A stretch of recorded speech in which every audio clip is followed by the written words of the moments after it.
My mother never sat me down and taught me to fear money. She repeated 5 ordinary sentences while cooking dinner, paying bills, and counting coins above the fridge. There was no family finance class, no whiteboard, no lecture. You remember the coin jar above our fridge? I thought it was savings. It was really the physical shape of her vigilance, glass, metal, and the belief that safety had to be visible before it could be trusted. We can't afford that. She was protecting the rent. I heard that desire itself was reckless. One sentence carried 2 meanings, the adult's emergency and the child's identity, and only one of them survived 30 years. Children are terrible accountants and brilliant translators. We don't understand cash flow, but we understand tone. Not today becomes not for us. Be careful becomes stay small. The translation enters before the arithmetic. Then came the phrase with a border built into it. People like us don't do that. I didn't know who us was. I only knew the world had rooms, and our family had apparently been assigned the hallway. Rich people are greedy, sounded moral, which made it more powerful. If wealth meant becoming cruel, then ambition carried a hidden betrayal. Saving was always for an emergency, not ownership, not freedom. I left the kitchen. The sentences came with me. They sat beside me at interviews, opened investment tabs, inspected restaurant menus, and whispered through every purchase my income could easily carry. I thought I had a budget. What I really had was a family script with a calculator. The numbers were mine. My first real offer letter felt like rescue. I read the salary twice, felt gratitude flood the room, and signed before asking whether the number matched the work. Be grateful is a beautiful family value. In a negotiation, unmanaged gratitude can become a discount you give away for free. The missing raise did not look dramatic. It arrived as a smaller base, then smaller increments, then smaller retirement contributions. Don't risk a stable job.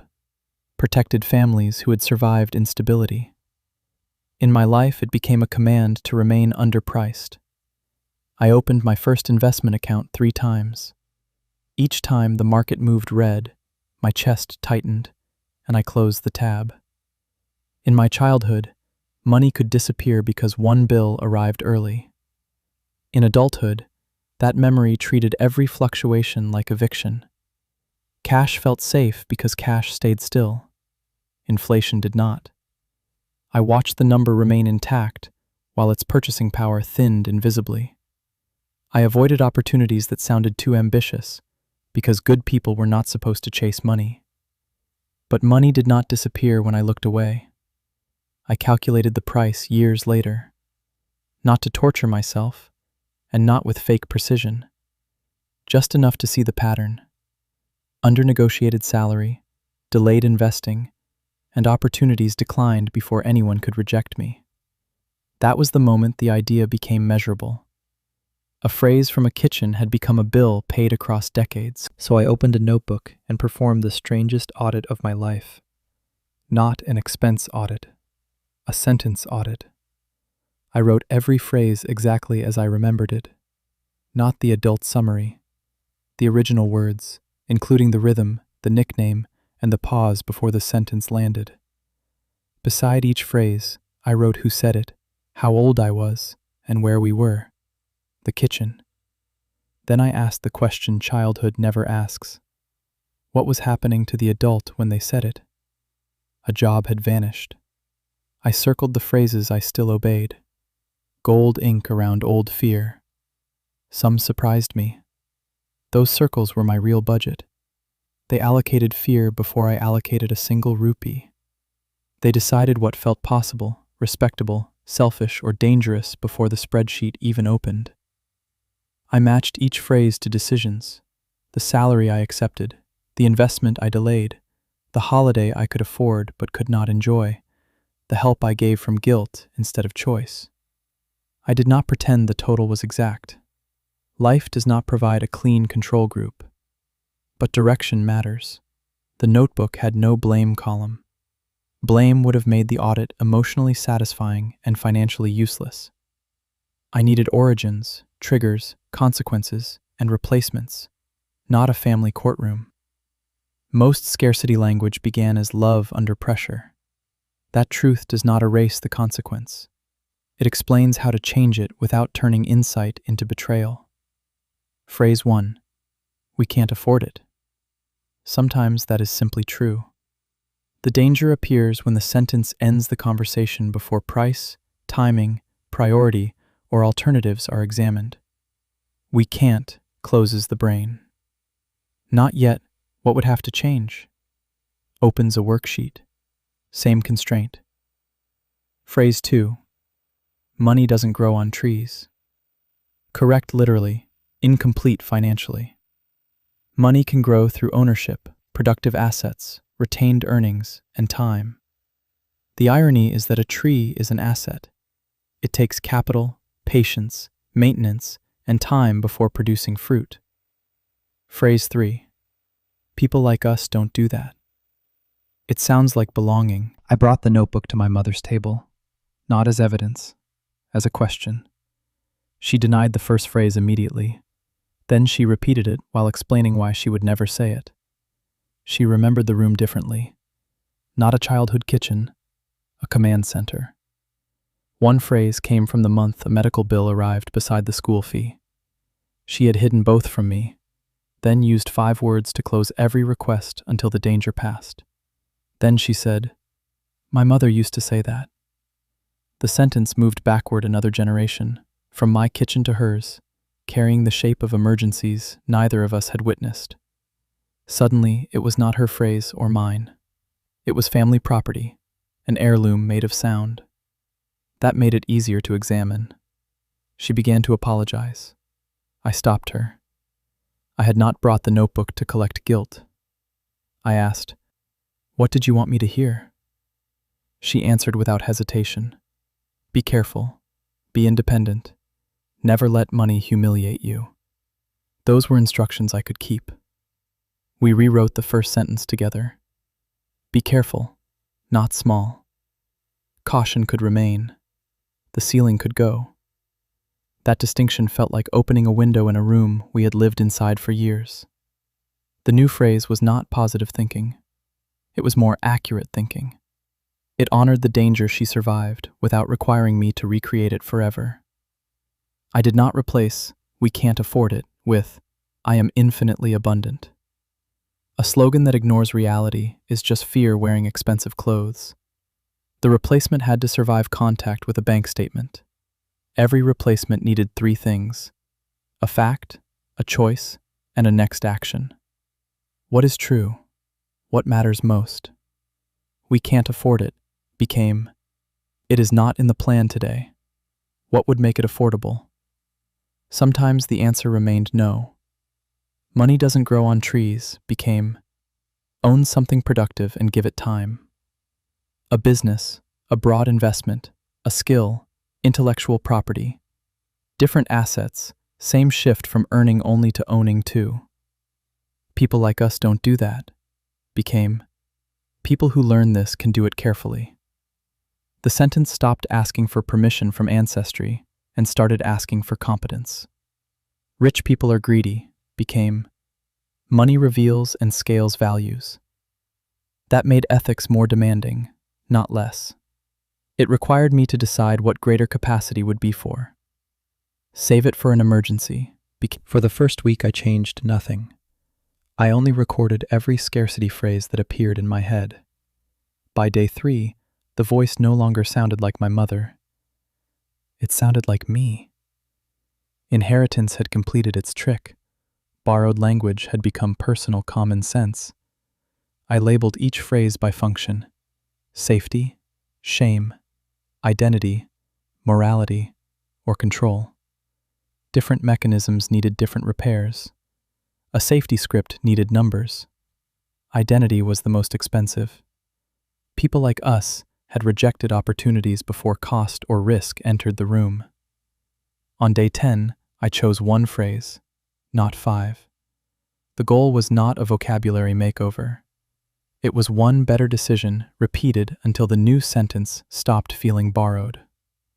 The first test was an email. I replaced "I should be grateful they asked" with "What is the value, scope, and fair price?" Then I wrote the number I would previously have deleted. The second test was automatic. I set a transfer tied to a written rule, not the mood of the market. The third test was spending. I used money from a category designed for enjoyment and noticed the old guilt arrive anyway. After 30 days, I reviewed decisions, not affirmations. One negotiation sent, one transfer automated. A month did not make me wealthy. It changed the direction of 3 repeated behaviors. Wealth often begins that quietly, not with a breakthrough, but with a better default. Language matters. It is not destiny. No phrase alone causes poverty, and no replacement sentence repairs low wages, illness, discrimination, debt, or bad luck. Repeated family narratives shape defaults. What feels normal? What feels dangerous? What kind of future seems available? Defaults matter because most daily decisions never receive a formal debate. Income matters. Access matters. Policy, geography, health, education, timing, and networks matter. If a person cannot invest because rent consumes the income, the answer is not a shinier mindset. The tool must fit the constraint. Language is one lever many people can inspect without pretending it is the whole machine. You may not control the economy. Financial anxiety is physical. Tight chest. Months later, I watched a child ask for something at a checkout. An adult version of the old phrase rose in my mouth automatically. "We can't afford that." I stopped.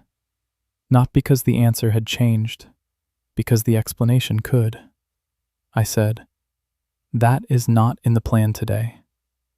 Same boundary. No shame. No permanent identity. No suggestion that wanting something made the child dangerous. Then I showed the trade-off. If we choose this, we delay that. Money became a tool for priorities instead of a mysterious judge delivering verdicts from above the fridge. Saving also received more than one purpose: emergencies, planned purchases, ownership, generosity, and joy. A child deserves to know money can protect life without becoming the center of fear. We created a family dictionary, not a poster of promises, just a few sentences we wanted repeated. We make a plan. We ask what it costs. We learn before we risk. The most important rule was that money questions were allowed. Secrecy had made every number frightening. Explanation made limits easier to understand and mistakes easier to repair. Adults will still panic. We will still say the wrong thing when tired or afraid. Breaking a cycle does not require perfect parents. That came out wrong. Let me say it again. Those 8 words may be the most powerful inheritance in the room. The next generation may still inherit caution. Good. Let them inherit caution with curiosity, boundaries with options, and safety with a finish line. Now your turn. Open a notebook. Do not start with your expenses. Write every money phrase from your childhood home, word for word. Read them slowly. Beside each phrase, write the emergency that may have created it. Job loss. Debt. Do not circle what you dislike. Circle what still changes your behavior. Which phrase affects negotiation, investing, spending, giving, or asking for help? Choose one decision and estimate the cost honestly. No dramatic fantasy. What did you delay, decline, underprice, or overprotect? Write a replacement that includes a fact, a choice, and a next action. If it cannot guide a decision, it is not a rule yet. When it is safe, share the phrase with the person or generation involved. Ask what they meant. Explain what you heard. Turn the new sentence into a system: a transfer, threshold, calendar review, negotiation script, or spending category. Language opens the door. You do not have to reject your family to reject a sentence. Keep the caution, dignity, discipline, and love. The phrase was inherited. The next sentence is mine. This is wealth mechanics.